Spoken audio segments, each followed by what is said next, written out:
Paraît que t'as des propos intolérables. Où y a pas de tolérance. Enculé de ta race. I have come here to chew bubblegum. And I'm all out of bubblegum. J'ai l'impression d'être un mini-jambiste dans un concours de coups de pied au cul.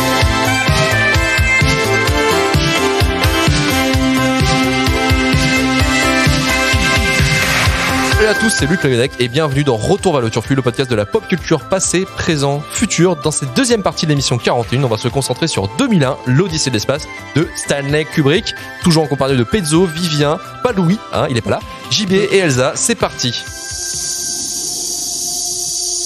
Il y a 18 mois, a été découverte la première preuve formelle de l'existence d'une forme de vie intelligente extraterrestre. C'est un monolithe noir enfoui à 15 mètres sous le sol lunaire, près du cratère Tycho. À l'exception d'une onde extrêmement puissante qu'il émet en direction de Jupiter, ce monolithe, qui a la forme d'un parallélépipède et dont l'âge a été évalué à 4 millions d'années, est resté depuis 18 mois complètement inerte. Son origine et son but sont encore aujourd'hui un mystère total. Mystère. De couleur noire a été retrouvé garé sur la bande d'arrêt d'urgence. Immatriculé 292. Présenté à l'accueil. Alors 2001, l'Odyssée de l'espace au titre international 2001 Space Odyssey, en titre québécois LSD Simulator, réalisé par Stanley Kubrick. À la production on retrouve la MGM, la Metro-Goldwyn-Mayer. Au casting on retrouve Keir Dullea, Gary Lockwood, Douglas Rain et William Sylvester. Scénario donc écrit par merci Vivien pour cette blague incroyable du cul, écrit donc par Stanley Kubrick et Arthur C. Clarke, dont ils se sont inspirés de la nouvelle La Sentinelle. Et au chef-op on retrouve Geoffrey Unsworth et Gilbert Taylor. Alors pour le résumé du film on va se tourner vers JB que raconte 2001 l'Odyssée de l'espace.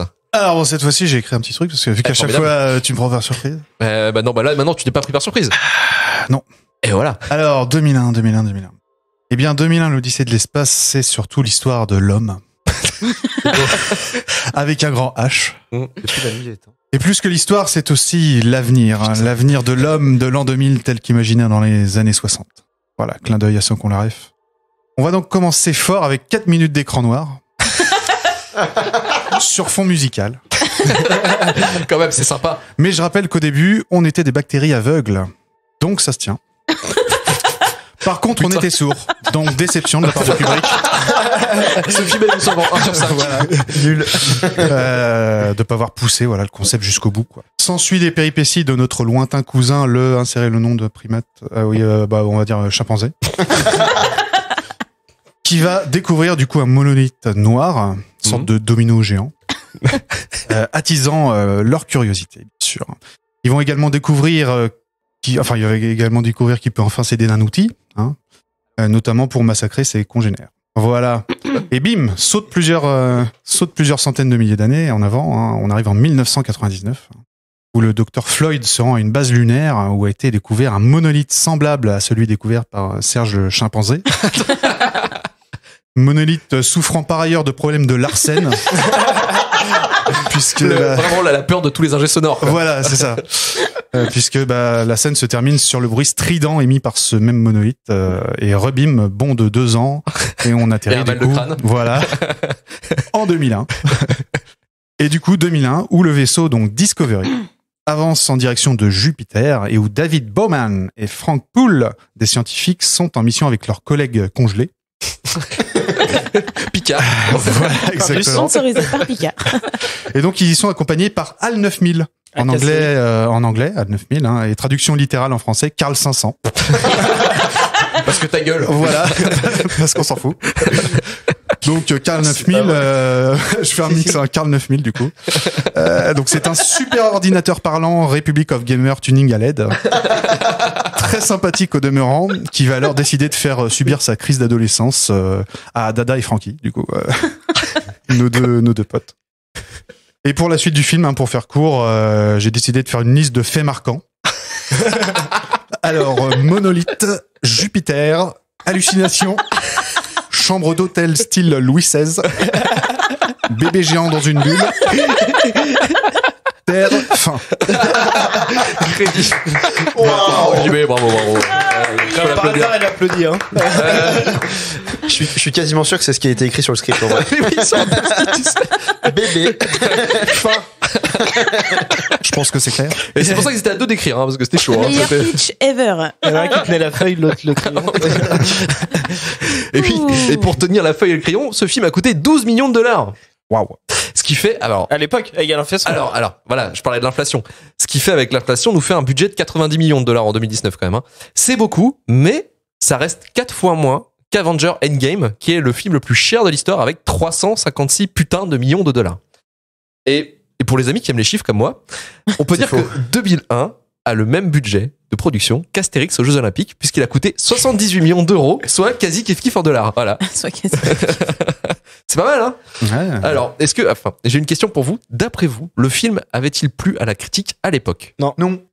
Ouais, exactement. Il s'est bien fait fumer sa race par les critiques de l'époque. J'en ai noté 3 sympathiques. Toujours, alors, les critiques à l'époque, ils savaient fumer un film, mais avec classe et discernement. Alors, on commence avec Pauline Kael du New Yorker, qui avait décrit 2001 comme un film d'une absence d'imagination monumentale. Ah, c'est dommage. Bernard Eisenschitz, du Cahier du cinéma, a écrit à l'époque 2001 est un film sans message qui ne parle que de lui-même. Et pour finir, attention, Yvonne Baby du journal Le Monde, le cinéaste semble vouloir tenter d'atteindre l'absolu ou Dieu dans une quête assez naïve et très véhémente. Et Cahier du cinéma, plus tard, en 2019, dira franchement, il a pas dit grand-chose, mais c'était bien. Alors, ils sont revenus un peu sur leur truc, tu vois, genre... Alors, ce qu'avait dit Bernard, là, la minana, il a dit de la merde, mais en fait, Non, finalement, mais elle c'était était pas mal. bourrée, ça compte pas. Il a créé au PMU, ce con. Alors, le film, avant projection, durait au total 3 heures et 4 minutes, soit 20 minutes de plus que la version cinéma, que tout le monde connaît. À votre avis, pourquoi? L'entracte Un peu plus de plans sur des vaisseaux. Absolument pas. Plus de plans sur la fin. Non, c'est à votre avis, pourquoi ils ont viré 20 minutes, surtout? Ah, pourquoi ils ont viré 20 À cause minutes des moyens de... Non. Oui, les pellicules. Ouais, pellicule, ça coûte cher. Fallait mettre 2 entractes. Vous êtes très gentil. En fait, le 2 avril 68, à l'avant-première du film diffusé à Washington, la séance s'est vraiment mal déroulée. Plus de 200 personnes se sont tirées de la salle au cours de la séance. Et il y en a même un en se tirant, il a dit « Putain, mais est-ce que quelqu'un sait de quoi ce film parle, putain ?»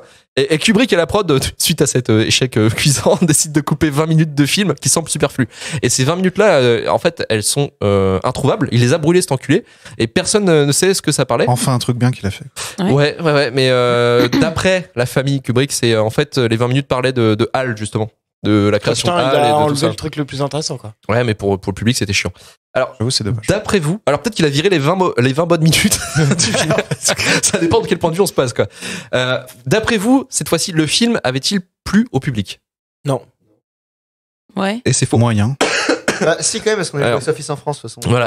Alors, le film a cartonné, c'est un putain de oui. Le film a été un grand succès commercial et totalise 56 715 371 De l'époque. dollars de l'époque. Ouais. Ce qui, en 2019, fait 411 millions.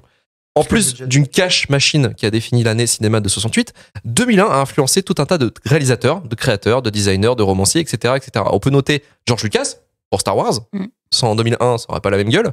D'ailleurs, sur le Blu-ray, Ridley Scott. c'est George Lucas qui parle beaucoup de son influence de 2001 sur Star Wars. Et il y a bien sûr Ridley Scott, tu disais pour Alien, Gaspard Noé, dont les 20 dernières minutes Oui. de 2001 fait Attends, toute sa c'est- filmo. Non, mais même, t'as. Bah. Merde, Hunter's Void. Bon, dans The Void, C'est une grosse citation au début de. de l'entrée dans Dans de Jupiter. Jupiter. Il y a la soupe aux choux aussi. Oui, sûrement. Je te crois. Il y a Christopher Nolan aussi pour le film Interstellar. Je pourrais noter aussi pour le jeu vidéo Hideo Kojima qui cite à turbo foison 2001, que ce soit sur la mise en scène ou même sur les clins d'œil à la con comme le personnage de Al Emmerich. Overwatch aussi. Tu me dis quelle map? Numbani, Numbani. le spawn défense. Le Spawn Défense qui est la chambre d'hôtel de Jupiter. Et pour la musique aussi également, ça a inspiré un album qui a niqué des mers avec des clips incroyables dessinés par Leiji Matsumoto. De quel album je parle? Discovery. Daft Punk. Exactement les gars, bravo. Vous avez gagné votre petit One More Time.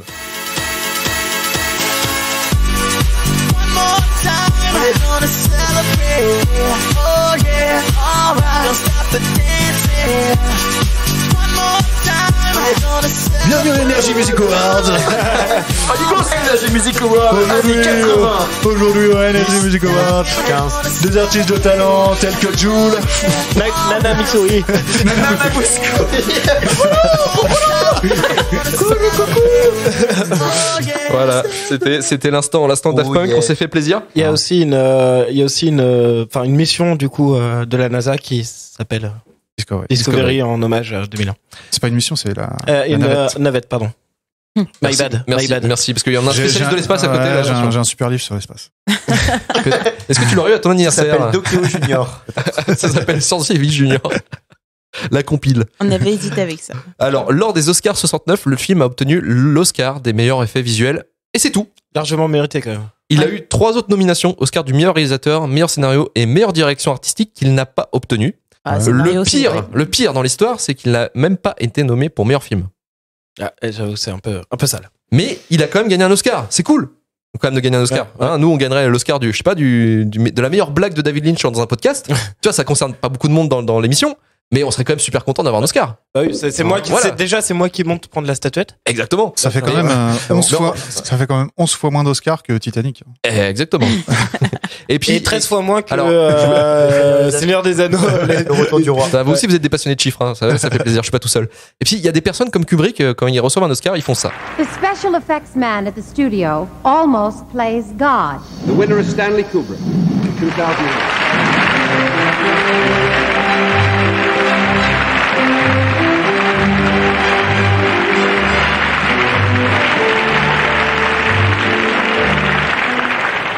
Mr. Kubrick unfortunately cannot be with us tonight, so we'll have his Oscar delivered to Mars, where he is scouting locations for 2002 Space Odyssey Revisited. Gros connard, le mec se présente même pas quand il a un Oscar, quoi, l'enculé. Rien à battre. Alors, moi, par contre, je vais donner le prix du voleur de la soirée au film Oliver, comédie musicale basée sur le livre Oliver Twist, et que tout le monde a oublié. Ce film, ce gros schlag de merde, a quand même raflé 5 statuettes, dont les 5 principales. Donc meilleur film, meilleur acteur, meilleur film, meilleur réalisateur. Bah, c'est que 3 là. Oui, enfin bon après. Meilleure adaptation, il doit y avoir. Ouais. Mais en fait, ce film, je te jure, je l'ai pas vu. J'avais jamais entendu parler de ce film. Et pourtant, niveau cinéma, je touche ma couille. Hein. Mais là, ce film-là. Ah mais t'en touches pas 2. Mais j'en touche pas 2. Voilà. J'en touche pas La assez, deuxième, c'était Oliver. Bah, tu vois. Et ce film, j'aurais jamais entendu parler. Et c'est symptomatique des Oscars. T'as plein de films oscarisés où t'es là, ah oui. Bon, c'est symptomatique des Palmes d'Or aussi. Hein. Bah, pas cette année. Bah, cette année, pas c'est cette année. pareil. Non, mais tu te calmes. Non, mais il y a des Oscars, tu te souviens aussi. Tu vois, il y a des trucs d'Oscars, tu te souviens, machin et tout. Bah là, c'est pareil. Le Festival de Cannes, il y avait Mulholland Drive, mon gars. On s'en souvient. Pulp Fiction. Ouais, mais on s'en souvient. c'est mise en scène, tu vois. On s'en fout, c'est une palme d'or. Alors, Dis-toi que c'est doré, nous on prend. alors s'il vous plaît, on se reconcentre. Le film a commencé son développement en 65, juste après la sortie de Dr. Folamour, le précédent film de Kubrick, pardon. Et à cette période, les États-Unis, par le biais de la NASA, étaient dans la course du qui sait qui va conquérir en first l'espace contre l'URSS. Qui c'est qui est la plus grosse? Ouais, exactement. C'est ce que j'aurais dit. Après la défaite du bloc de l'Ouest, hein, je le signale, en 57, avec la satellite Sputnik envoyée par le bloc de l'Est, qui sera le premier satellite mis en orbite de l'histoire. Allez, Pezzo. Ils ont toujours perdu les Russes en vrai. Hein. Non. Ils ont quasiment rien fait à part envoyer sur. Sputnik, c'est leur victoire. C'est pas eux qui ont envoyé. Ils ont envoyé le premier homme. Ouais, mais ils ont pas fait grand chose comparé à la NASA, toi. Genre, souvent, ils sont plus rétamés que gagnés, tu vois. Genre. Après, la NASA, elle a pu se développer de ouf. Eux, le régime de l'URSS, ils ont commencé à se manger des brandes. Ils avaient autre chose à faire que la conquête de l'espace. Non, c'est pas Fallait ça. juste pas non, perdre. C'est pas ça, c'est le mec qui était en charge de ça, qui a décédé. Et du coup, c'était lui qui tenait un peu le projet spatial. Et du coup, il n'y avait plus de projet spatial sans lui. Il n'y avait plus d'argent. Ouais, plus d'argent aussi, surtout. Oui, voilà, surtout. We choose to go to the moon. We choose to go to the moon in this decade and do the other things. Not because they are easy, but because they are hard. Because that goal will serve to organize and measure the best of our energies and skills. Because that challenge is one that we're willing to accept, one we are unwilling to postpone, and one we intend to win, and the others too. Alors là, ce que dit le père Kennedy, en fait, c'est en gros, America. on ne va pas sur la Lune parce que c'est facile, parce que c'est au contraire difficile et qu'on va les niquer, ces fils de pute. En gros, c'est à peu près l'idée. C'est à peu près l'idée du discours. Et en fait, donc c'est sur ce contexte bien fandard que 2001, l'Odyssée de l'espace se développe. Alors, quelques infos techniques pour le film. Je vais pas être trop long parce que c'est extrêmement, complexe d'expliquer 2001, enfin du moins pour la construction, parce qu'il y a tellement de trucs. Alors je me suis basé sur vraiment les plus simples. Arthur C. Clarke et Stanley Kubrick développent le scénario de 2001 ensemble en partant de la nouvelle de Clarke, La Sentinelle, qui est en fait une nouvelle qu'on voit en fait, qui est complètement adaptée en fait dans le film. C'est le passage dans la Lune. C'est la nouvelle en fait, La Sentinelle. Ils retrouvent un truc sur la Lune et hop, ils deviennent tous un peu tarés. Clarke, durant la production du film, écrit le roman 2001 l'Odyssée de l'espace, donc c'est pas une adaptation comme on le pensait. C'est vraiment en fait deux œuvres qui se sont créées conjointement en fait. Un peu comme Le Parrain. Un peu comme Le Parrain, effectivement. Et le but du film était en premier lieu de faire un film réaliste, loin des standards des séries B qui pullulaient dans les années 50 et 60 avec des pin-up et des gros monstres bien pétés, comme Planète Interdite. Des trucs qui faisaient des bibis partout. Voilà, quoi. un petit peu, ouais, où ça clignotait de tous les côtés. Au cas du bruit dans l'espace et tout. Voilà, ouais, enfin, bref, des invraisemblances en fait que t'avais dans les fictions. Et avec cette idée en tête, ils engagent des ingénieurs informatiques et plusieurs consultants de la NASA afin d'être le plus crédible possible dans le traitement de la technologie qu'il pourrait y avoir lors de voyages dans l'espace dans une quarantaine d'années. Également sur l'intelligence artificielle, la télécommunication, etc. Tout ça sans que l'humanité n'ait foutu un seul pied sur la Lune. Et ça, c'est quand même pas mal comme perf. Alors, le sens du détail jusqu'au bout, pour la scène de l'habitacle du Discovery et pour d'autres petites scènes, ils ont en fait construit une énorme centrifugeuse qu'on retrouve aussi dans Interstellar, justement, dans la scène de l'hôtel. Oui, Inception, pardon, dans la scène de l'hôtel, qui a coûté, en fait, cette centrifugeuse a coûté quasiment $1 million pour la construire. 1/12 du film, quoi. Voilà, quasiment 10% du budget du film, quoi. Tout ça pour que la gravité, entre guillemets, soit respectée. Kubrick et Clarke souhaitaient prendre un parti plus réaliste que la science-fiction, ultra détaillé en évitant d'ajouter des points de fantaisie et également en minimisant la présence de vie extraterrestre avec un symbole comme le monolithe. Et ce putain de monolithe, qui est le MacGuffin du film, qui accompagne et témoigne du message du film, qui est l'évolution de l'espèce humaine au travers de découvertes, afin de devenir le surhomme, entre guillemets, un être humain qui supplante l'ancienne version. Du moins, c'est mon interprétation du film, et il y en a des tonnes. Et vous, qu'est-ce que vous avez compris du film? Elsa, tu veux commencer? Bah ouais, c'est un petit peu de la triche, j'ai regardé avec Pezzo. Non, mais en vrai, qu'est-ce que j'ai compris du film? Alors. Mais non, mais quand tu le vois, tu dis, ok, d'accord. C'est un peu comme, je sais pas, c'est un peu le même ressenti que devant Mulholland Drive, ouais, de David Lynch. En gros, tu comprends vaguement l'idée, tu vois vaguement ce que ça veut dire, et point barre. Enfin, tu vois qu'il y a une histoire sur l'évolution, tu vois qu'il y a une histoire. Moi, j'avais sans que Pezzo m'explique, j'aurais peut-être pas eu toute l'explication très détaillée, tu vois. T'aurais peut-être pas eu les clés pour tout comprendre ou un truc comme ça, quoi. Non, mais par exemple, le gros plan sur le bébé à la fin, tu vois, vaguement, je vois que ça a un sens avec l'évolution, tu vois. Mais moi, j'aurais plutôt vu ça comme un retour à la source. Lui, il me dit que c'est comme. Enfin, Pezzo, il m'avait expliqué que c'était plutôt comme un step suivant qu'on peut pas imaginer, qu'il y a encore autre chose. Enfin, voilà. C'est la renaissance de l'être humain. J'aurais pas compris que, tu vois, les monolithes, en fait, c'était des scissions, tu vois. Mais enfin, tu le vois quand même, t'as pas besoin du monolithe et t'as pas besoin de ça pour comprendre qu'il y a des steps. Ouais. Tu vois, le fait que ce soit divisé en chapitres, par exemple, c'est assez évident. Bah, qu'est-ce que j'ai compris, c'est que oui, c'est un récap vite-zef de l'évolution de l'homme. Après. Alors, moi, tu dis vite-zef, t'as quand même dit c'est vachement long, quoi. Donc, soit d'accord, oui, soit c'est long, soit c'est rapide, mais non, dis pas. C'est vite-zef en très longtemps. Non, mais vraiment. Le film est très très long. Le film est très très long. Et sauf que si tu suis le film, l'évolution, c'est quoi? C'est l'outil. Ce qu'il y a dedans, c'est très très court. Oui, voilà. En fait, il dit pas grand-chose. Non, et puis en plus de ça, long, et c'est pour ça que je dis que c'est l'évolution vite-zef, parce que l'évolution, c'est pas que l'outil, en fait. Tu vois, dans un premier temps, il a pas d'outil. Ensuite, il a un outil, c'est un os. Ensuite, on a des outils, on va sur la Lune. Ensuite, on a un outil, on va, tu vois, sur Jupiter. Sur Jupiter. Et ensuite, sauf que l'évolution de l'homme, c'est pas que l'outil, semble-t-il. L'évolution de l'homme, pour toi, c'est quoi? Ouais, oh là.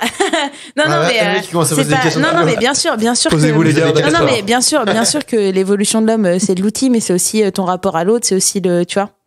Je veux dire, c'est aussi tes mœurs, c'est aussi les mœurs, c'est aussi la culture, c'est aussi, il en parle du rapport à l'autre, moyen, quoi.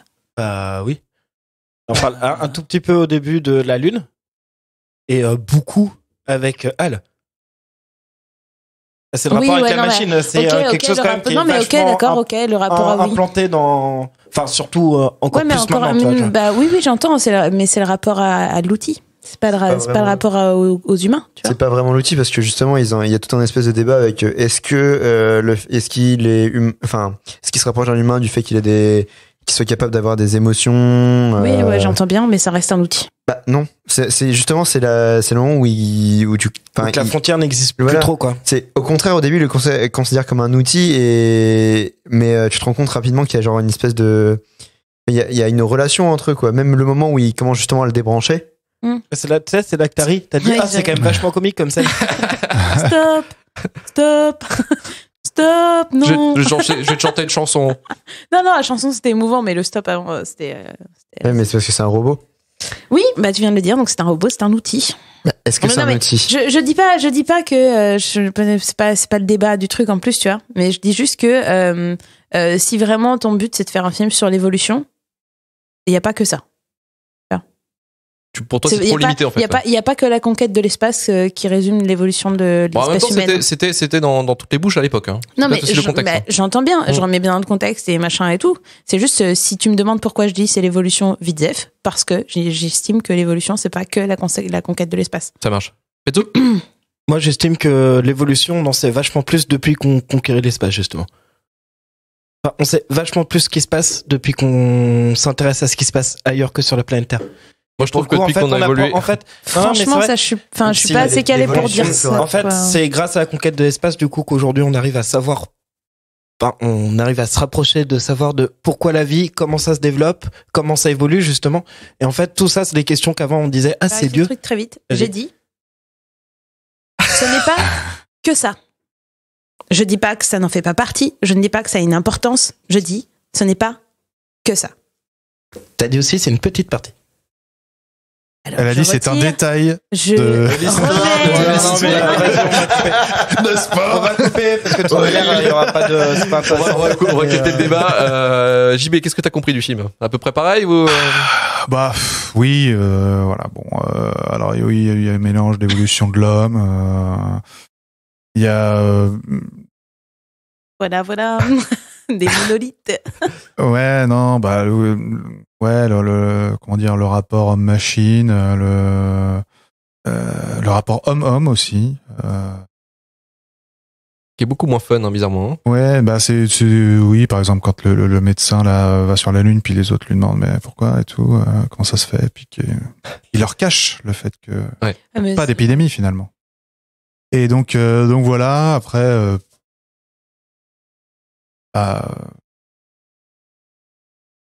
Tu sèches. Monolithe Jupiter. Bébé dans l'espace. Non, mais voilà. Bah après, c'est. Je pense que je sais pas. Il faut 14 sous-lectures pour réussir à ressortir une compréhension de ce film et qui de toute façon ne sera jamais la même suivant la personne.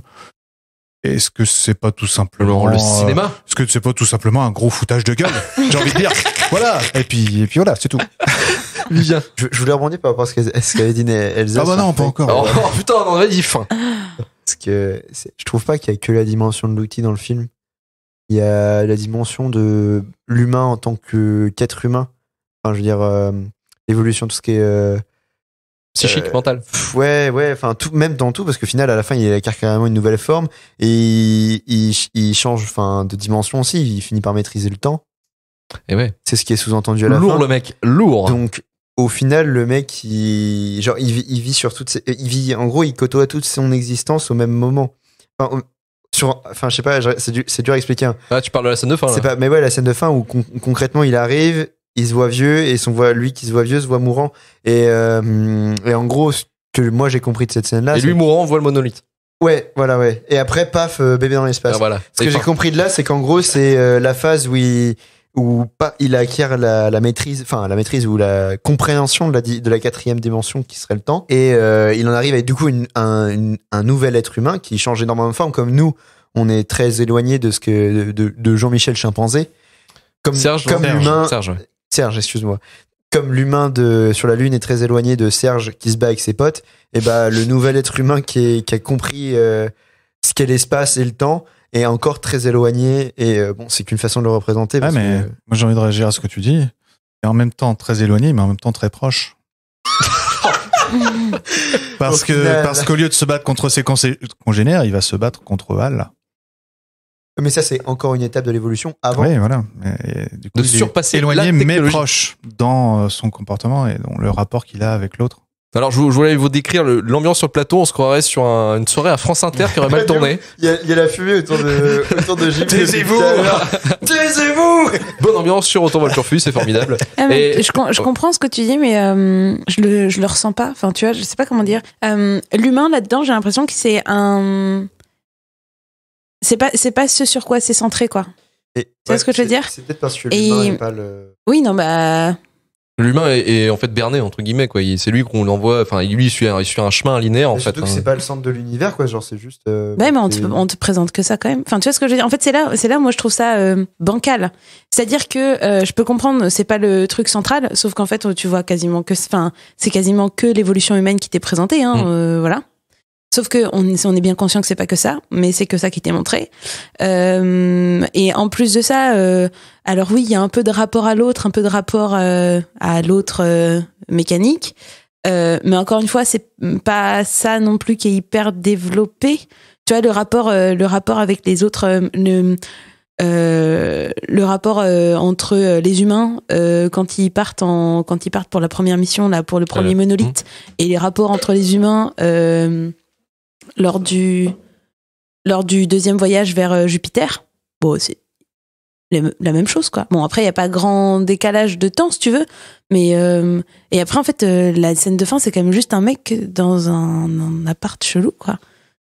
En fait, c'est ça, moi, j'entends ce qu'on dit, là, en disant, ok, c'est les... ouais, mais alors, il me manque un truc, quoi. Ouais, c'est vrai que finir à Ibis, c'est pas vraiment la meilleure des solutions, quoi. C'est alors, plus le rythme, si le but, si le but, c'était de représenter un état autre, un état supérieur, un état ouais, mais alors pas en mettant juste un mec qui mange un steak, quoi. Il y a quand même pas mal de trucs qui cherchent à te montrer l'évolution. C'est du bar. Déjà rien que le fait que ce soit plus t'avances dans le film, plus tu t'éloignes. C'est genre il y a un concept de voyage vers toujours plus loin. Ouais, mais ça, tu vois, c'est la forme du film. Moi, c'est sur le, tu vois, sur le fond de ce que ça te dit, quoi, tu vois. Je vois bien, c'est bien foutu dans le sens où te montrer l'avancement, te montrer l'évolution, ça, oui. Il y a des marqueurs partout, du fluo, du marque-page, du machin, pas de problème. C'est plus sur le sujet de fond derrière que T'as du mal à comprendre l'intérêt, quoi. C'est ça, en fait. Elle s'est mis un truc sur l'humain, mis pas un truc sur l'humain, mais en même temps, tu vois que de l'humain. Enfin, tu vois ce que je veux dire? Je comprends pas trop, quoi. Pezzo. Sa démarche, c'était d'être réaliste. Ouais. Est-ce qu'on sait vraiment le fond de l'évolution? Est-ce qu'on sait tout? Et en fait, est-ce que c'est pas ça aussi son parti pris? Tu vois, juste dire ce que nous on connaît de l'évolution, et nous ce qu'on connaît le mieux de l'évolution, c'est notre évolution et notre rapport à l'outil qui a quand même, malgré, c'est vrai, ça n'a pas que fait ça, mais ça fait partie quand même des avancées qui ont fait que aujourd'hui, le rapport à l'outil, c'est-à-dire que avant du coup il trouvait quelque chose, ça coupe, il coupait une fois, il jetait, et c'est le fait d'avoir conservé ces outils qui a fait qu'on a pu commencer à s'évoluer. Et du coup, est-ce que c'est peut-être pas tout simplement ça, en fait? Et aujourd'hui, il y a Snapchat. Et du coup, en fait, juste, il se concentre sur ce qu'on connaît, et ce qu'on connaît pas, du coup, il le sous-entend.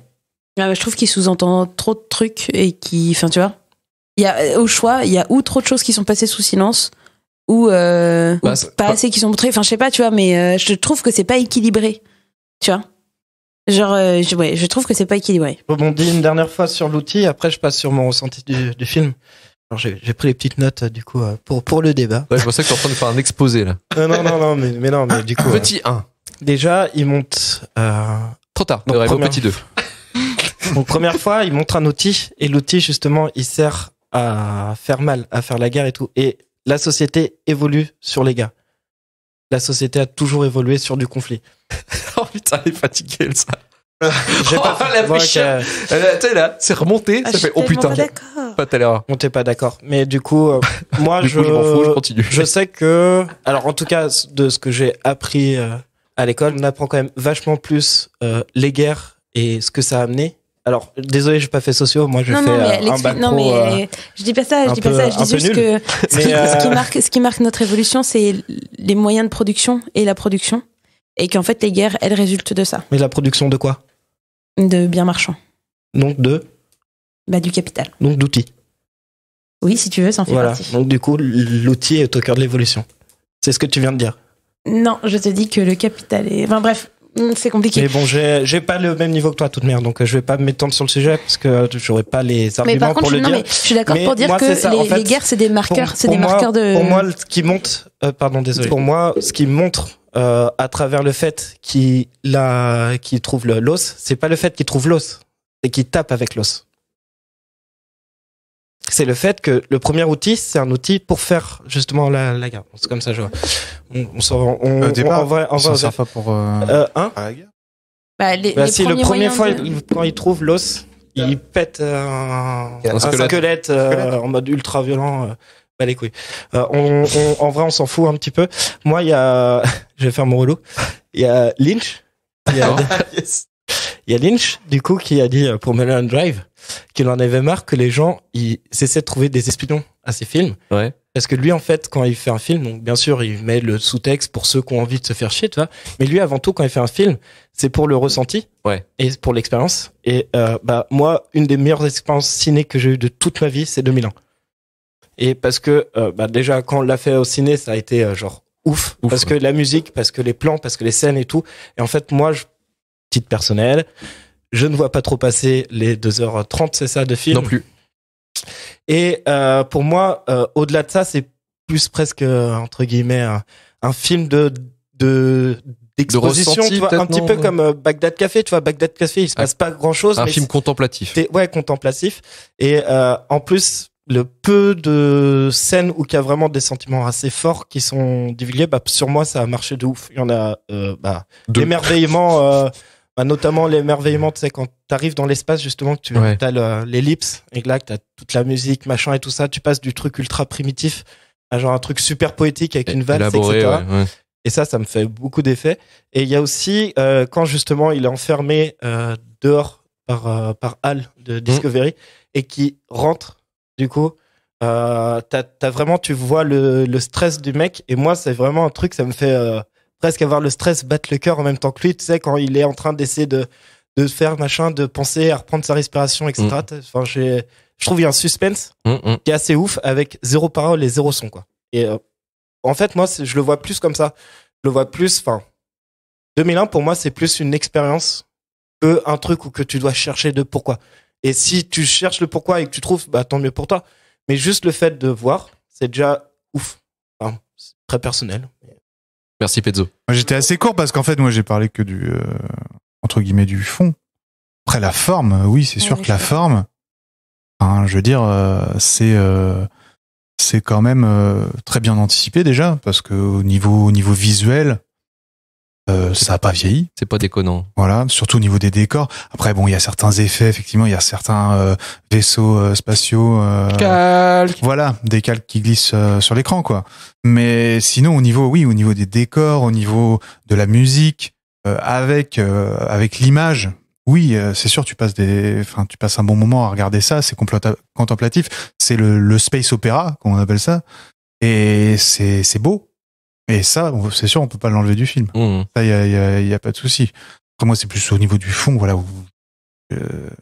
Alors du coup, est-ce que moi, je serais du coup pas plus dans la vision de Pezzo, mais du coup de Lynch, c'est-à-dire que je cherche pas à comprendre. Et justement, mais c'est ça. Mais c'est peut-être aussi le but, voilà, tu vois, du film. Non, moi, par contre, je suis très d'accord avec ça. Je suis très d'accord. Non, mais je suis très d'accord avec le fait que en tant qu'objet du cinéma, c'est magnifique. Enfin, il y a pas, la photo est superbe. C'est impressionnant. Et moi, je l'ai pas vécu. Je l'ai vécu sur un petit écran dans un canapé d'appart, tu vois. Mais j'imagine que c'est con, mais j'imagine qu'au cinéma, ça doit être une expérience mémorable. Ah, ça change. Et donc, en tant qu'expérience, en tant que petit bijou de photo et du cinéma, oui. En tant que film, est-ce que j'ai passé un bon moment? C'est autre chose. Justement, est-ce qu'un bon film doit être divertissant? C'est la question que j'ai posée justement aux auditeurs qui nous répondront dans le courrier des Durandos. Incroyable. Incroyable du cul. Quelle transition. Quelle transition. Mais avant de passer au courrier des Durandos, c'est tout le bordel, vous connaissez le principe. Il y a le saviez-tu. Bonjour. C'est moi Orson Welles. Ceci est ma maison que vous voyez derrière là. Pas mal, non? C'est français. Je crois qu'après avoir vu ça, on peut mourir tranquille. Enfin, le plus tard possible, mais on peut. Le saviez-tu? beau de la merde, mon gars. Voilà, un générique qui parle de lui-même, hein, donc le saviez-tu, c'est vraiment des questions complètement pourries. Et j'espère que vous pourrez faire la paix sur ces questions. Hein. Je regarde Elsa et Pezzo, vous regardez pas, vous évitez. Ah non, mais avec Pezzo. Faites-vous un bisou si vous voulez. Allez, faites-vous un bisou. Pas du tout, Un bisou, un bisou, allez, serrez-vous la main. Tu là, t'es du randos. Ouais, il boude sévère. Il boude sévère. Alors, première question. Vous le savez, le film a fait un carton colossal, mais au début de l'exploitation du film, les chiffres étaient vraiment dégueulasses, à tel point que la MGM était dans l'idée de virer le film. Mais beaucoup d'exploitants de salles américaines ont insisté pour garder le droit d'exploitation. À votre avis, pourquoi ?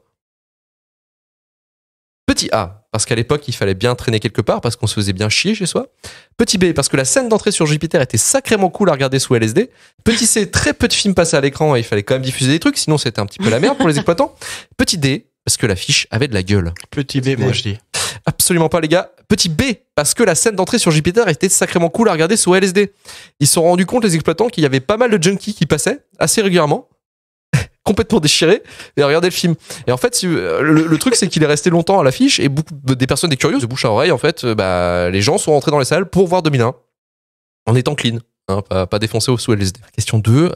Stanley Kubrick était réputé pour sa qualité de cinéaste, hein, mais aussi par sa connardise. Ouais. Voilà.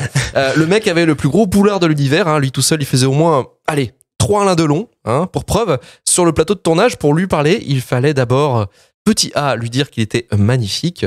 Petit B, twerker. Petit C, lui dire Monsieur Kubrick. Petit D, parler à son assistante. Moi, je dis C. Petit C. Monsieur Kubrick. Petit D, effectivement. Parler à son assistante avant de pouvoir parler à Kubrick. Même s'il vous engueulait directement, il fallait d'abord dire « mais je l'emmerde » à son assistante. Sinon, il n'écoutait pas. Dites-lui que je l'emmerde. Voilà, exactement. Sérieusement ? Exactement. Le mec. Alors, question numéro 3.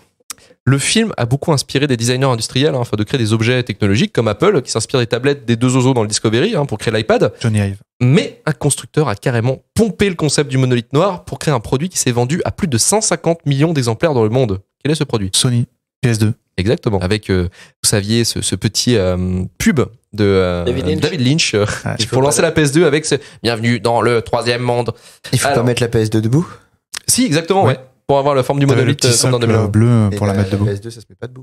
Alors, la au PS2, départ, si, au départ, mais ils se sont rendus compte que ça niquait le lecteur optique des DVD. Alors, dernière question et la finale. Dans le film, Hal se met à chanter la chanson Daisy Daisy quand il commence à mourir au moment où David Bowman le débranche. Ce moment est resté dans les annales de la pop culture. En 2007, justement, le New-Yorkais Jonathan Coulton compose une chanson pour un jeu vidéo reprenant cette idée d'une intelligence artificielle qui chante. Mais de quel jeu s'agit-il ? Portal. Exactement, c'était bien Portal et on s'écoutait Still Alive. But there's no sense crying over every mistake. You just keep on trying till you run out of cake. And the science gets done and you make a neat plan for the people who are still alive.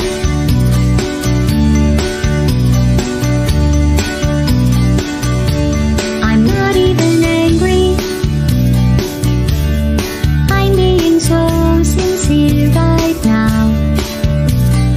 Even though you broke my heart and killed me and tore me to pieces and threw every piece into a fire. As they burned, it hurt because I was so happy for you. Now these points of data make a beautiful line, and we're out of data, we're releasing on time. So I'd rather get burned, think of all the things we learned for the people who are still alive.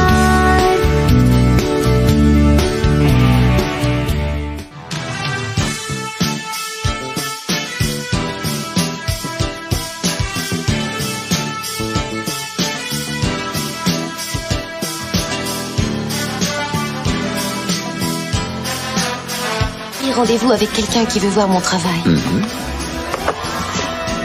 De la merde. De la merde. De la merde. De la merde. De la merde, de la merde. Alors, le verdict donc de Retour vers le Turfu sur 2001, l'Odyssée de l'espace. Alors, pour rappel, le classement, on s'en souvient, de Pulp Fiction, toujours premier depuis 1 an avec 9 sur 10, suivi par C'est arrivé près de chez vous, lui non plus, qui n'a pas bougé depuis un moment, 8,6 sur 10. Et en troisième, Fight Club, qui lui non plus n'a pas bougé, dis donc, depuis un moment, 8,1 sur 10. Et les trois derniers sont toujours les magnifiques Le Bonheur est dans le pré, 4 sur 10. Star Wars épisode 3, 3 sur 10. Et La Passion du Christ, qui cumule le meilleur score de tous les temps, 1,7 sur 10. La putain de sa race. Alors, bref. Vivien, combien tu mettrais 2001 l'Odyssée de l'espace? Oui. Merci. Mais en vrai, c'est super dur à noter. Ouais. Mais c'est ça le but du verdict. Hein. C'est de mettre une note. Et de regretter à jamais. Il a dit 8. Non, j'ai dit oui. Je mets 8. 8. Non, 8 et demi. 8 et demi? Ah ouais, carrément. Est-ce que tu le conseilles à quelqu'un, finalement, ce film ou... Alors, je le conseillerais aux gens qui veulent voir du cinéma. Et pas juste du divertissement. En plus, le cinéma dans le côté artistique, plutôt que parce que c'est assez troublant. Et c'est vrai que j'ai pas eu l'impression d'avoir maté 2h40 de film quand je me suis infiniment plus fait chier devant Blade Runner 2049, par exemple, qui a à peu près la même durée, quoi. Oui, effectivement. Alors que pourtant, il se passe plein de trucs. Mais c'est chiant. Et là, étonnamment, je saurais pas dire pourquoi. Est-ce que c'est la tension du film? Est-ce que c'est pas... Bref, on n'est pas là pour palabrer pendant des années, mais je saurais pas dire. C'est beau, ça se passe très bien et je me suis pas fait chier en fait. J'ai pas eu le temps de me faire chier. Je me suis rendu compte que le film était fini, puis voilà. Ah tiens, je commence à me faire chier. Ah, c'est écrit. C'est fini. Eh ben c'est pas mal ça, 8,10. Enfin 8,5 sur 10. 8,10. 8,10. Allez. Il y a le roi et demi, c'est ça? Exactement. 10 et demi. Il y a le roi et demi. Il y a le roi et demi, les gars. 10 et demi sur 10. Donc tu mets 10 encore. 10 et demi sur 10. Ok, 10.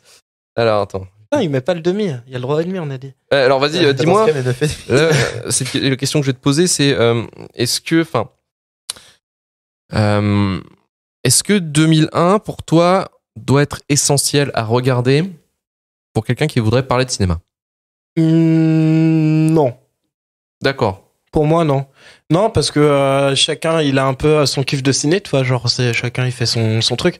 Il y a des films que je sais que j'aurais, qui sont des gros classiques et que j'ai pas du tout envie de voir et qu'il y a de fortes chances que je les vois jamais. Et tant pis pour moi.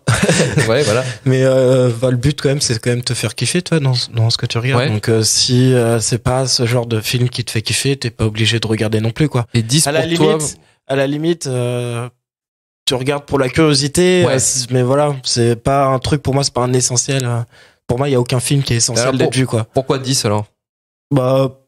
Parce que pour toi, il est essentiel alors. De quoi? Pour toi, personnellement, il est essentiel. Pour moi, ouais, dans mon ressenti. Court expérience de cinéphile, c'est vraiment un truc. C'est un des films qui m'a le plus marqué. Voilà, si je dois en citer 5, c'est vraiment ça, quoi. Parce que déjà, c'est un film qui a une DLC vachement longue, tu sais, justement, déjà parce qu'il y a le sous-texte, si oui, t'as envie. Limite de consommation, hein, c'est pas les DLC comme on l'entend. Là. Et déjà, même au-delà de ça, tu vois, genre, c'est le fait que chaque fois que tu le regardes sous un œil différent, que ce soit de l'interprétation, même juste du plaisir visuel, tu vois, des détails, des trucs comme ça. Et puis ouais, moi, c'est vraiment, comme je te dis, c'est vraiment un des films qui me fait le plus voyager tout court, quoi. Genre, quand je vois ça, et justement, ça fait chier les gens autour de la table, mais les plans sur le vaisseau, moi, ça me fait kiffer, quoi. Même au-delà de ça, tu vois, genre pour moi c'est vraiment un truc, je l'avais vu au tout début, j'avais rien compris, mais je trouvais que au tout début que j'ai commencé à m'intéresser un peu à dire tiens, je vais regarder d'autres trucs que ce qui se passe le dimanche soir sur TF1, tu vois. Et du coup, ça faisait partie des premiers que j'ai un peu vu parce que tout le monde me le bâchait à la gueule, machin couille, et tout, tu vois. Et puis ça va que j'aimais bien l'espace, donc j'ai bien aimé, tu vois, mais je pense la première fois sinon j'aurais pas trop kiffé si j'étais pas à fond dans ce délire, tu vois. Et puis à chaque fois que je le regarde, c'est à chaque fois de mieux en mieux, quoi. Avec l'apothéose qu'on se les matait tous les deux, du coup au ciné, c'était quand même une grande expérience. Ouais, c'était quand même ultra violent, quoi. Elsa. 7. Alors 7. Comme camping. 7 et si tu parlerais du film à quelqu'un, tu dirais quoi en fait de 2001? Mais non, mais je dirais que c'est une pierre du cinéma, quoi. Puis c'est sur moi vraiment là où pourquoi je le mets 7, c'est parce que c'est un truc esthétique incroyable du cul. Non mais ouais, vraiment, enfin oui. Il y a le macaron incroyable du cul. entre un peu rapide comme raccourci, tu vois, mais entre te faire un petit musée, tu vois, aller regarder des peintures au musée d'art moderne de je sais pas où, et regarder 2001, il y a pas, si t'es un peu fan de photos et un peu fan de, tu vois, de lumière ou de trucs comme ça, et ben il y a pas à tortiller du cul, tu peux le faire. Hein. Donc voilà, je le proposerai un peu comme en disant il y a des jolis musées, il y a des jolis films. Est-ce que ça veut dire que si quelqu'un par contre est, tu vois, un peu fan de films d'action, un truc comme ça, je dirais c'est pas la peine, faut te faire chier. Mais non, mais un peu comme, tu vois, un peu comme Pezzo, enfin si t'es là pour te divertir vraiment en mode enfin tu vois, pas comment dire, mais divertissement dans le sens où t'as envie de pas forcément vider la tête un peu, ouais, quoi. voilà, c'est pas la peine, quoi. Et puis je reste persuadée quand même que sur un petit écran, voilà, en termes de vécu sensation, tu perds. Je pense que ça a été créé pour le. C'est là où des fois, tu vois, il y a une perte. Je pense que ça a été créé pour le cinéma, pour la salle de cinéma.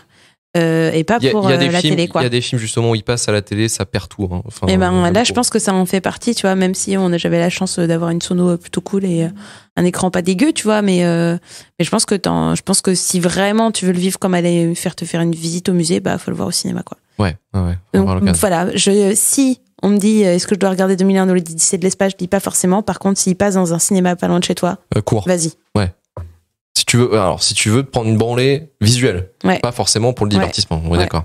Peut-être et après ton set, c'est vrai que c'est plus peut-être lié à l'idéologie peut-être du truc aussi, qui est pas forcément, de ce qu'on en parlait au débat, où c'était trop centré sur l'outil plutôt que l'humain, quoi. Non, mais ça, en soi, je pourrais faire, enfin, tu vois, c'est une critique comme une autre. C'est pas ça qui fait que j'apprécie ou que j'apprécie pas le film.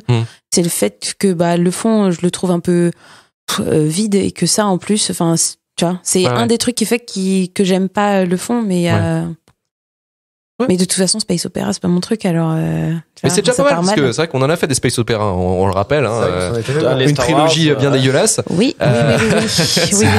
C'était c'est un des trucs, c'est le genre que je pense j'apprécie le moins au monde. Et là, c'est peut-être la meilleure note que tu puisses donner à un space opéra, en fait, finalement, quoi. Ouais, parce que c'est beau. Ouais, voilà, ouais. Après, ça, tu vois, c'est pareil, genre que les films soient juste beaux, des fois, ça me casse un peu les couilles, quoi. Un jour, on fera un Terrence Malick. Non, mais la science-fiction, je trouve ça un peu dommage. Mais science-fiction et tout, ça se repose souvent là-dessus, quoi. C'est très beau.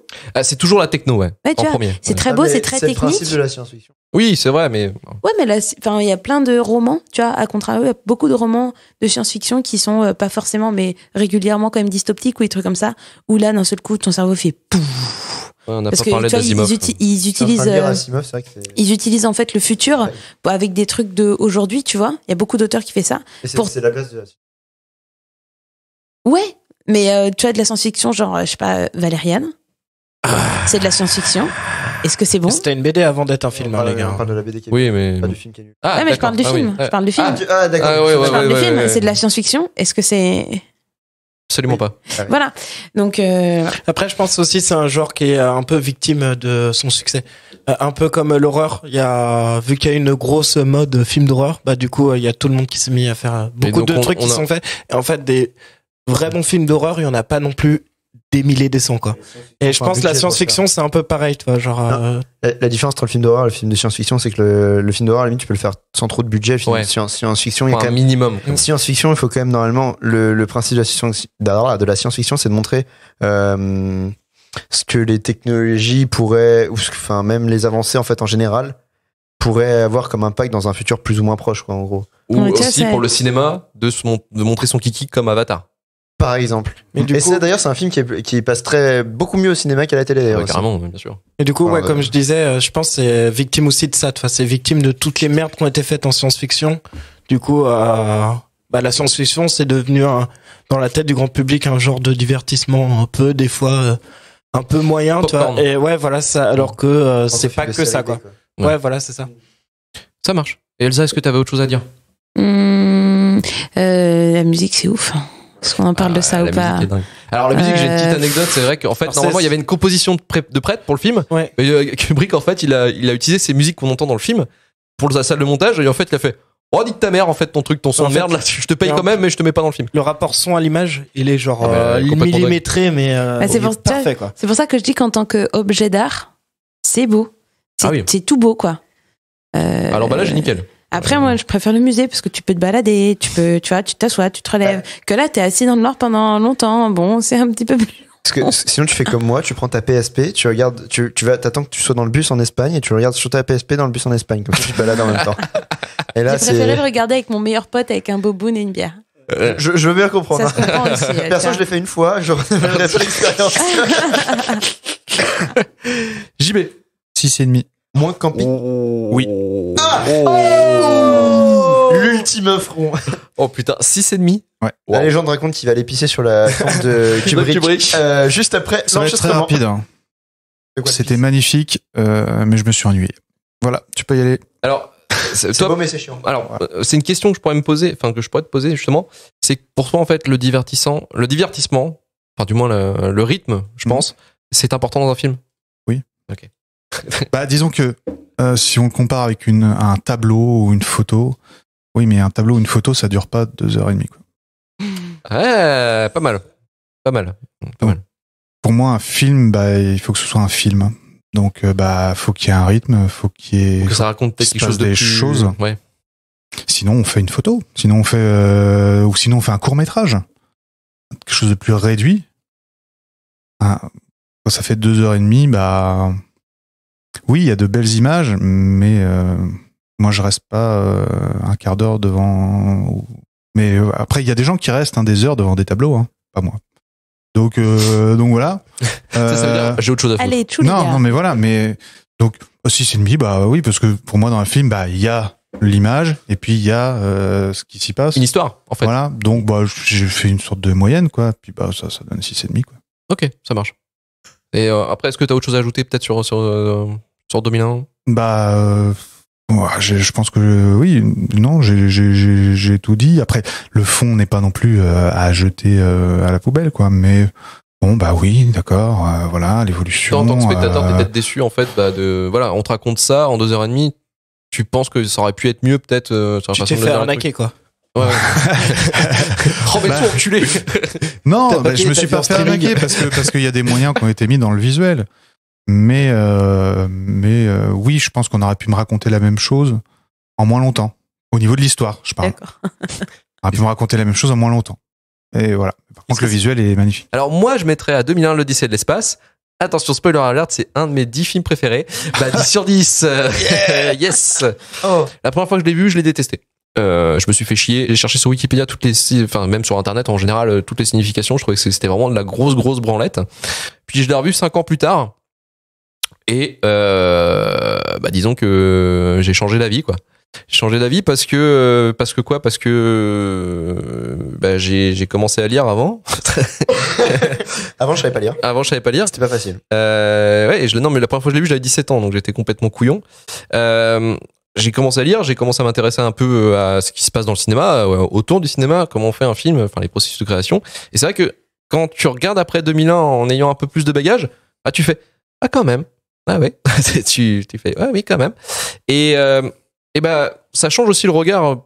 Enfin, c'est vrai que peut-être que c'est pour certains ça dit pas grand-chose, mais pour moi ça a dit beaucoup. Tu vois, c'est vraiment pour moi l'évolution de l'humain face à la découverte justement. J'y reviens et je reste sur cette interprétation et que je trouve judicieusement bien foutu. Et puis visuellement, ouais, enfin c'est une grosse claque. On l'a vu au cinéma. C'est vrai que le voir au cinéma, ça aide quand même à le glorifier parce que c'est quand même un putain de perf, quoi. Enfin, tu fais 68, j'y crois pas, quoi. Et les maquettes, enfin les effets spéciaux, ils sont encore presque actuels, quoi. Mais grave. Mais quand on a revu Star Wars 3 Ça là, dépend au mois de lesquels. décembre, j'ai vomi 8 fois. C'est exactement ce que j'ai dit à Luc en vrai. Et quand il m'a dit ouais bon là ça se voit que c'est un calque. Je fais ouais mais c'est toujours mieux que les fonds verts dégueulasses de Star Wars. Ou les reflets bien pourrables. Genre le truc de la pardon désolé je te coupe, mais le truc de la centrifugeuse. Genre c'est quand même une scène qui est assez éblouissante techniquement. Oui, qui a dû être une putain de galère à faire. Quand première fois que tu vois sans spécialement capter un peu le truc, tu te demandes comment ils ont pu filmer ça, quoi. Mais plein de scènes où on se demande mais putain mais comment ils ont fait ces cons, quoi. C'est la scène où tu disais dans le sas où genre à un moment ils sont dans un sas et ça tourne comme ça. Ouais. Puis tu les vois et puis ils tournent comme la meuf qui monte sur les murs, qui avec ses plateaux repas là qui monte. Ouais, peut-être bien. Ouais. Moi, la scène où je me suis demandé comment ils ont fait. C'est tout con, hein, mais c'est un moment où il est je crois qu'il est dans l'avion. Ouais, il dort, il y a le stylo, non? Et il y a le stylo qui va. Oui. Et je sais pas, tu sais pas toi? Bah non plus. Non, d'accord. Je pense que c'est un calque en fait. Hein. Ouais, c'est deux un plans. Mais attends, c'est quand même par contre, c'est ultra bien foutu. Hein. ouais. C'est le changement de focal à moitié, Ouais. quoi. Elle Ouais. prend le stylo. Il y a, en fait, tu sens que quand tu regardes bien, tu sens qu'il y a. Enfin, nous, on l'a vu surtout avec la version Blu-ray. Je sais pas si tu l'as vu avec le Bluray. Non, bah Et alors il il y m'a a envoyé peut-être ça sa qui version ressort. dégueulasse. Alors, Un moins de gigas. Hein. oui, bah ouais. J'ai regardé, j'ai fait, ouais, bah non, c'est pas possible. Du coup, je l'ai vu en 720p. Parce que, non, parce que du coup, sur la version Blu-ray. Est-ce que c'était la version suisse? Genre, Ça parlait comme ça un non, petit non, peu. non, c'était une bonne version. En plus, j'ai regardé sur un écran 4K. Excuse-nous. Interpolé. Désolé. Hein. On a pas le même budget. Mais les vaisseaux, par exemple, au début du film, où là, tu vois le vaisseau, Ouais, t'as qui le fait- calque qui fait une translation gauche-droite, droite-gauche, tu sais, tu fais, bah, ouais, enfin, oui, enfin, c'est pas comme ça que ça bouge, mais oui. Après, heureusement, il y a la Ouais, il y a station, le gros machin. truc qui tourne et tout, voilà, ok. c'est un peu mieux fait, quoi. C'est plus en 3D, mais les premiers trucs, bon, c'est un peu vite fait. Ouais. Mais là, ouais, le stylo, tu le vois vraiment, tu vois, Je vois ce que il tu fait veux pas dire, que avec comme ça, qui tu vois. tourne, etc., ouais. C'est, alors je sais pas, est-ce qu'ils ont pas fait un vol, genre un truc, genre vol 0G ou un truc comme ça? Non, je crois pas. Non. Est-ce que c'était possible d'aller. Il y avait des avions à réaction oui, à l'époque. Ouais, ça me semble un peu, un petit peu tiré par les cheveux, mais ouais, bon, je peux vous croire. Et ouais, c'est juste ça. Hein, tu vois, rien que parler 5 minutes sur un stylo. Bah voilà, tu vois, Ouais. ça porte le truc du film quoi. Enfin, D'où ma note, hein. voilà. Une excellente note. Exactement. Le stylo, 6,5. Ouais, voilà. Non, mais il y a plein de trucs. Enfin, je pourrais aller pendant des heures, mais malheureusement, on n'a pas 3 heures. Mais je trouve que ouais, c'est un film moi qui m'a marqué, qui me parle, et je pense qu'il va me parler dans les années à venir, quoi. Et voilà, donc 10 sur 10, et je pense qu'il y en a très peu de films qui attendront cette note-là. Et voilà, donc on va pouvoir voir la moyenne de ce film incroyable du cul. Et c'est une note de 8,4 sur 10. Ah, on est peut-être dans le top 3. Peut-être troisième. Moi, je vois Il se met devant en Fight dessous de Club, 5. Un truc comme ça. Il se met devant Fight Club. Oh là là là là là. Oh, c'est une entrée fracassante du classement. Oh là là là là Et là nous qui là là. pensions le top 3 immuable. Incroyable du cul. Ah, Camping 2, je Kubrick. mets 10 sur 10. Hein. Je lui mettrais 0. Pas qu'il allait. Là, ça fera déjà 5 sur 10. C'est vrai. C'est pas Je mal. sais pas qu'il allait monter sur le podium. Bah, tu vois, il y a de l'espoir. Il y a de Ouais. l'espoir. 2001, l'Odyssée de l'espace, donc arrive troisième avec 8,4 sur 10 de moyenne. Le trio. Incroyable. Le nouveau classement incroyable de C'est d'RVLT. l'événement là de cette année. Et on va pouvoir maintenant passer au Wow. courrier des Durandos. Arrivé à la fin du film, j'ai senti un truc sur ma joue. Je me suis demandé ce que c'était.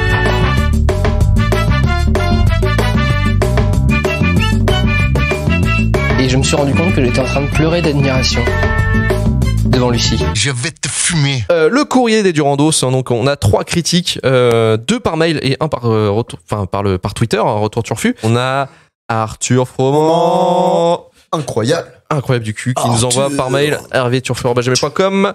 Salut les gens.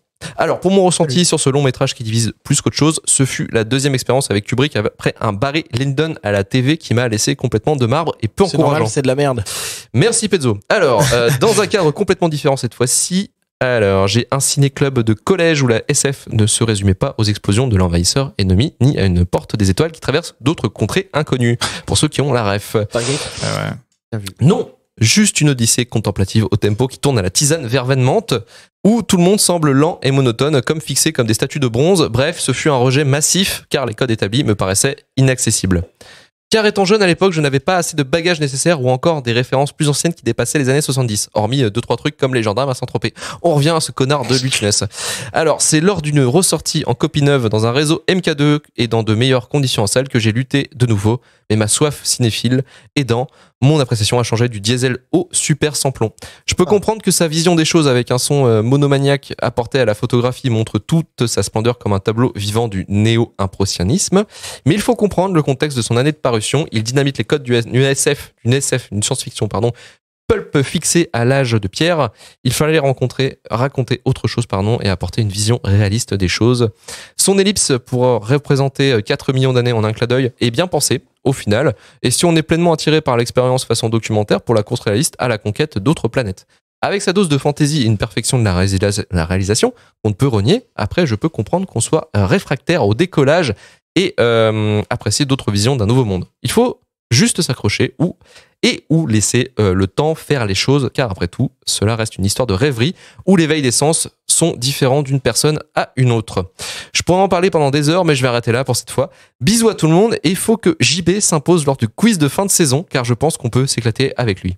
Arthur Froment. Je suis bien d'accord. Merci Arthur. Bisous Arthur. Et aussi le deuxième habitué de la boîte mail, Benji Magie. Bonjour l'équipe, merci pour la virgule qui m'a rappelé de vous envoyer mon petit avis sur le prochain film. Oui, j'ai écrit du boulot au lieu de bosser. Et alors 2001, l'Odyssée de l'espace. Pour ma part, je l'ai vu plusieurs fois étant enfant car mon père jouait en boucle la VHS. J'ai probablement vu le film 2 ou 3 fois sans le comprendre, mais en appréciant les scènes et en ayant l'idée que c'était sûrement un bon film. Puis je l'ai revu quelques années plus tard et cette fois, révélation. Je l'ai compris. Et là, j'en étais sûr, ce film était vraiment génial. Ayant également lu le livre de Arthur C. Clarke, écrit en parallèle du film, j'aime beaucoup les deux œuvres, mais le film reste celui dont je me souviens. Dans le film, je me souviens évidemment des scènes mythiques dans l'espace, l'alignement des astres à l'ouverture de la chorégraphie spatiale, sur fond du beau Danube bleu, sont à couper le souffle, ou encore les chœurs presque inquiétants qui rendent chaque apparition d'un monolithe un moment fantastique. Ces putains de chœurs qu'on entend justement dans la bande-annonce. Ils sont giga malaisants. J'adore que ce film de science-fiction soit tellement en dehors des standards du genre, tout en étant en même temps devenu un classique. Même si le rythme peut paraître long, pour ma part, la division en 4 parties bien distinctes fait sens et utile à la construction de l'histoire. Allez, j'avoue, il m'est arrivé d'accélérer un peu le passage par le tunnel coloré depuis le monolithe de Jupiter vers la chambre d'hôtel. Si une partie du film se focalise sur Dave Bowman et sa relation avec Hal, il n'y a pas de héros central dans cette histoire, c'est finalement le récit de l'évolution de l'humanité qui se trouve accéléré, voire guidé par une forme d'intelligence extérieure qui est racontée. Une histoire bien plus large que de simples personnages. Dans l'aube de l'humanité jusqu'à Jupiter en passant par la Lune, les différents monolithes sont une représentation hyper intéressante tout en sobriété de l'intelligence qui se manifeste à l'homme. Je suis très fan de cette forme et le monolithe est toujours aussi impressionnant, imposant presque la sagesse ou le respect. Petit aparté, la voix de Hal ou Carl en français, que ce soit en anglais ou en français justement, est absolument formidable. C'est vraiment une odyssée qu'on suit avec plaisir. Les enjeux sont tellement larges qu'on s'y retrouve forcément. Je comprends que le rythme rébute certains pour ma part. Je trouve que c'est parfaitement équilibré car chaque partie est une histoire à elle seule. Et puis, bien sûr, la fin ouvre la possibilité d'une suite. Arthur C. Clarke a écrit 2010, 2061 et 3001, alors que seul 2010 a été adapté au cinéma. L'adaptation laisse franchement à désirer, même s'il y a quelques bons éléments, et c'est une occasion de continuer un peu plus dans cet univers. C'est tout pour moi, merci. Mon Dieu, c'est plein d'étoiles. Ça, c'est la phrase de Dave Bowman quand il arrive sur Jupiter. À bientôt, Benji. Et dernière critique, Stéphane Fonguin sur Twitter, par message privé, sur Retour Turfu. Quel film, j'ai pris une claque la première fois où je l'ai vu, même si je me suis senti un peu perdu par moments, j'ai suivi le film en me demandant où Kubrick voulait m'amener. On commence avec un simple outil, on y revient, qui deviendra une arme et ou termine avec une intelligence artificielle meurtrière. Et la question c'est, Stanley voulait-il nous prévenir que la technologie nous dépassera et que ce sera un jour la fin? Le problème de ce genre de film est que j'ai envie de les revoir, et plus souvent, mais je sais qu'il faut que je sois bien posé, ni fatigué, ni ennuyé par la femme ou la gamine. Donc 2001 m'a plu, c'est clairement un film qui ne peut pas plaire à tout le monde, mais pour l'époque, visuellement, c'est énorme et ça a plutôt bien vieilli. Merci à vous et bonne continuation. Merci Stéphane. Quitte ta femme si elle te saoule. Merci, c'était le conseil psycho de Merci Elsa. d'Elsa. Abandonne ta gosse si elle te saoule. Non, c'est pas en fait. Fais-la adopter. Merci les gars, vous êtes une équipe formidable. Putain, vous êtes vraiment des connards, vous crachez sur les auditeurs. Le mec qui veut sortir de ça, c'est pas moi. Pas Et moi. pour finir le J'arrive. courrier des Durando, ce question du mois, un bon film doit-il être obligatoirement divertissant? Alors, il y a Season, donc Ego du podcast Season, qui nous dit « Je suis plutôt team divertissement parce que j'aime qu'on me raconte des histoires, même si le spectacle esthétique se suffit à lui-même, avec assez de talent de la part du réalisateur, de la réalisatrice et de son époque. Ça peut aussi le faire. On peut voir, par exemple, Valhalla Rising de Nicolas Winding Refn. Ah, c'est le mec de Drive, ça, non? Ouais, C'est pas ça? exactement. Ou Only God Forgives aussi. Ou de Death Stranding. En caméo. Ah, c'est ça. Nemo du podcast Canapé Game nous dit absolument pas. Sinon, le Tombeau des Lucioles ou de grands documentaires seraient de très très mauvais films. Alors, également Adrien Dreamwalker qui nous dit un autre truc. Je pense que le problème de la question vient à ce qu'on entend par divertissant. Un actionneur des années 80 me donnera pas la même type de sensation qu'un 2001. Et même si dans ce dernier, il ne se passe pas grand-chose, j'en ressors tout émoustillé quand même. Et pour finir, Papa Logic qui nous pose une question qui m'a retourné le cerveau, un mind blow la gueule, comme le film. Il nous répond à cette question qu'on a posée, non. Sauf à considérer que le cinéma n'est qu'un divertissement, mais est-ce il nous viendrait à l'idée de limiter la littérature à la rédaction de blagues sur l'emballage d'une barre caramel. Je vous pose la question. Ah, c'est pas mal. C'est une très belle rhétorique que j'ai même pas envie de répondre, sinon ça va me faire trop chier. Mais merci Papa Logic. Et on va pouvoir maintenant passer à cette fameuse rubrique. Vous saviez, cette rubrique avec un excellent jingle Incroyable du cul. qui n'a jamais bougé depuis la première émission. Alors c'est parti pour les recommandations. Moi aussi tu viens en Alaska. Tu connais les Olympiades esquimaux-indiennes?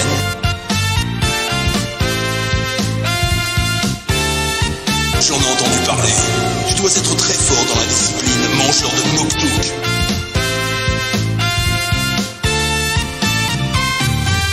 Oui, c'est vrai.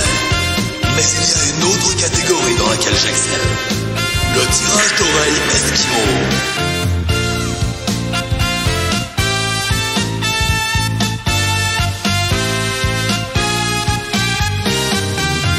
Tu veux qu'on se tire l'oreille?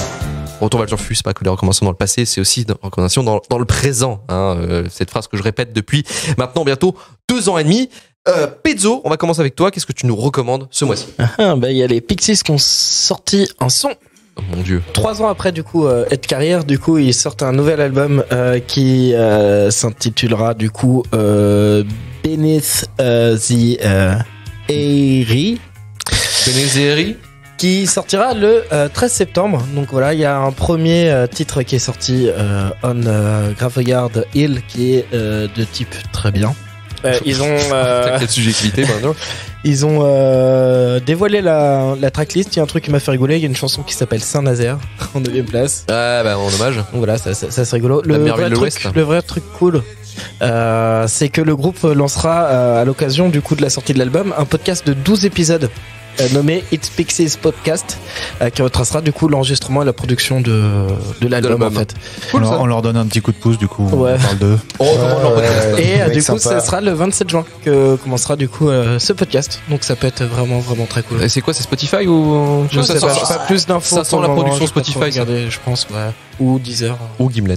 Elsa. Oui, ma recommandation c'est un documentaire.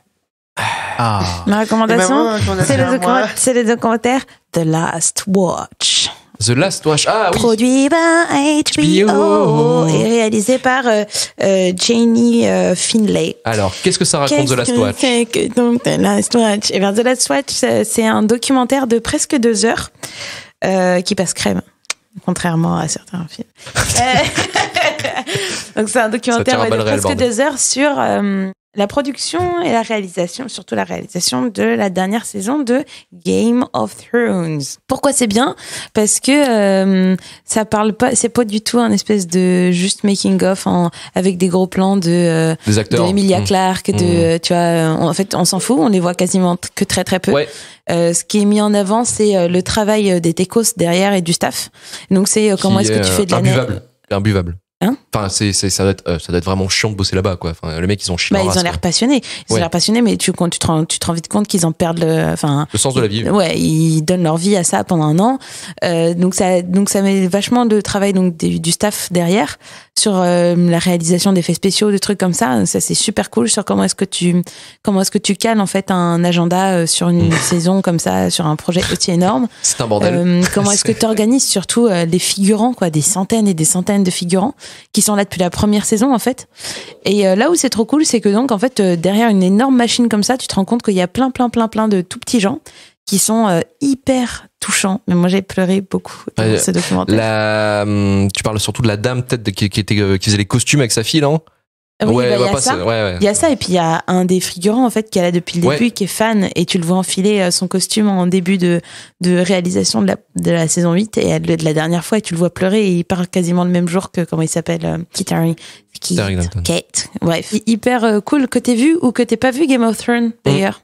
Alors si t'as envie de le voir, regarde-le pas parce qu'il y a des petits spoils de la saison 8 dedans. Mais que si t'as pas vu Game of Thrones et que t'aimes bien quand même tout ce qui est documentaire sur la réalisation et tout, bah fais-le. C'est cool, ça montre plein de trucs. Moi j'ai appris comment est-ce qu'ils faisaient de la neige avec du papier et de l'eau. Je trouve ça hyper impressionnant. Mais tu vois, rien que ce mec-là, en fait c'est ça, c'est que t'as plein de passifs sur des mecs que t'imagines pas du tout. Mais en fait t'as un mec qui est chargé de faire la neige sur Game of Thrones. C'est dingue. Et c'est un seul mec, et vraiment c'est son but, et tu sens que ça lui tient à cœur, mais comme Jaja en fait. et que Ici la neige, on déconne pas, les bâtards. non, et puis c'est une vraie responsabilité de ouf. Et puis le mec il t'explique qu'il s'est tapé une vie de merde avant et tout, et il arrive là et enfin bref, c'est hyper touchant, c'est hyper humain. En plus t'apprends des trucs, c'est bien. Ouais, mais des vrais portraits d'humains. Hein. Puis les acteurs, on les voit juste au début, qui est assez important. C'est la lecture du script, qui est un gros spoil, on va rien dire.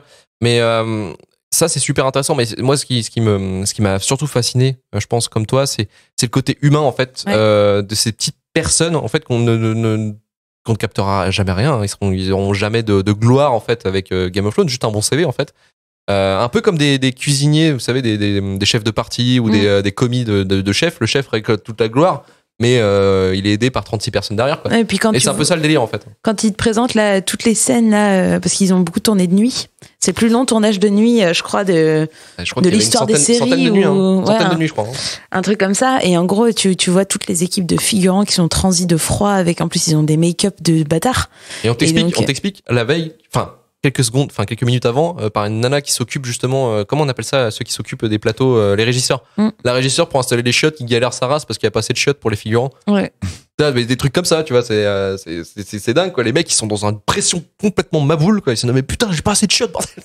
Ouais, mais tu te rends compte de ce que ça veut dire, en fait, et c'est franchement, c'est un des meilleurs docus moi qui aime bien les docus, c'est un des meilleurs docus que j'ai vu, quoi, parce que vraiment, et puis il est super bien réalisé. Ouais. Franchement. Cœur. The Last Watch by HBO. J'ai pas trop fait de recommandations. Alors, une recommandation, je vais rester dans le YouTube game, comme la dernière fois. Donc moi, alors c'est pas une chaîne vraiment que je vais recommander, même si je recommande quand même la chaîne. Après, c'est une chaîne qui commence à être vachement connue. Ça s'appelle Le Monde à l'envers. Ah bah, donc hyper connu. Elle commence à être pas mal connue. Je crois que maintenant ils sont aux alentours des 2 millions ou 3 millions d'abonnés. Mais du coup, c'est leur web série qu'ils ont réalisée entre que je me trompe pas, entre 2015 et 2017. Donc en 3 saisons. Donc il y a 3 saisons de 6 épisodes. Donc ça s'appelle Thug Life. Et en fait, ça parle de 2 protagonistes, donc Michael et Dylan, qui veulent percer dans le rap. Et en fait, en gros, ils sont nuls, quoi. Très clairement. Il arrive plein de péripéties. Et c'est vraiment une web série où sur les 3 saisons, tu passes littéralement du rire aux larmes. Donc du coup, en l'ayant vu du début à la fin, c'est vrai que quand t'arrives à la fin, tu dis ah ouais quand même quoi. Ouais. Mais c'est hyper. En plus, tu vois l'évolution parce qu'ils ont commencé avec les moyens du bord, tu vois. Et la dernière saison, elle est beaucoup mieux réalisée. C'est beaucoup plus joli à regarder. Et puis l'autre particularité, c'est la particularité de leur chaîne, c'est-à-dire que c'est eux qui jouent 70% des personnages, quoi. Ouais. C'est-à-dire qu'ils sont 2, c'est Jenny et comment il s'appelle, Valentin peut-être. Ouais, Valentin. Valentin. Et c'est bien ça. Et du coup, c'est super plaisant à regarder, c'est très drôle, et puis des fois c'est assez triste. Et c'est complètement loufoque, et j'aime beaucoup cette web série. J'ai dû la voir en entier peut-être 3 fois peut-être. Et voilà, donc c'est ma petite recommandation. Et puis vais checker leur chaîne parce que c'est pareil, c'est beaucoup de parodies et c'est très drôle. Ça marche, merci JB. Vivien ? Moi ça va être super court. Je vais recommander un chanteur, Sean James. C'est un américain donc qui fait du blues, du folk, et en gros il y a une chanson que j'aime particulièrement qui s'appelle Through the Valley et qui a été repris en fait l'année dernière à l'E3 lors de la conférence Sony pour la première partie du trailer de The Last of Us 2. Il y a bien ce mec. Ouais, voilà. Ouais. Du coup, je suis allé voir sur Spotify et putain, c'est vrai qu'en vrai toutes ces chansons, je trouve vachement cool quoi. Je saurais pas dire sa voix. Il a une super voix. Je suis pas trop musicose, donc j'avoue j'ai du mal à mettre à détailler ce que je ressens, mais juste aller écouter quoi. C'est super sympa à écouter. Il a une super voix et bon ça passe très très bien. Voilà. Nickel. Merci beaucoup, Sean James. Et moi je vais finir juste avec une petite recommandation, bien sûr. Parasite, la Palme d'Or. Ah oui. De Bong Joon-ho, qui défonce sa race. Et je vais rien raconter du film, en tout cas, J'ai pas vu. c'est un excellent hommage à Henri-Georges Clouzot pour Et- les fans. Ouais, c'est un des meilleurs du réel, hein, quand même. Hein, Ouais. je pense, hein. Oui, très bien. Oui, ouais, non, mais carrément même. Pas le meilleur, parce qu'il y a Memories of Murder. Ouais, mais je mettrais deuxième, moi. Moi, petite perso, je mets deuxième. Très bon film. Ouais. Très très bon film. Et on raconte rien parce que justement, il faut n'avoir rien entendu du film pour pouvoir le découvrir au maximum. Et c'est super. Voilà. Ça fait peur? Non, Tu peux aller absolument le pas. voir? Ouais. Merci à vous, merci à tous. Merci. Retrouvez-nous le mois prochain pour la dernière de la saison 3. hervéturfu@gmail.com pour nous proposer des films et des critiques de films aussi également. Twitter, Facebook, Instagram pour nous retrouver. Retour vers le Turfu, bien entendu. retourversleturfu.com pour tous les épisodes de Retour vers le Turfu et Noobs. Et bien sûr, partagez un maximum d'épisodes si cela vous a plu. Bisous et cultivez-vous, bordel de merde. À la prochaine. Ciao. Salut.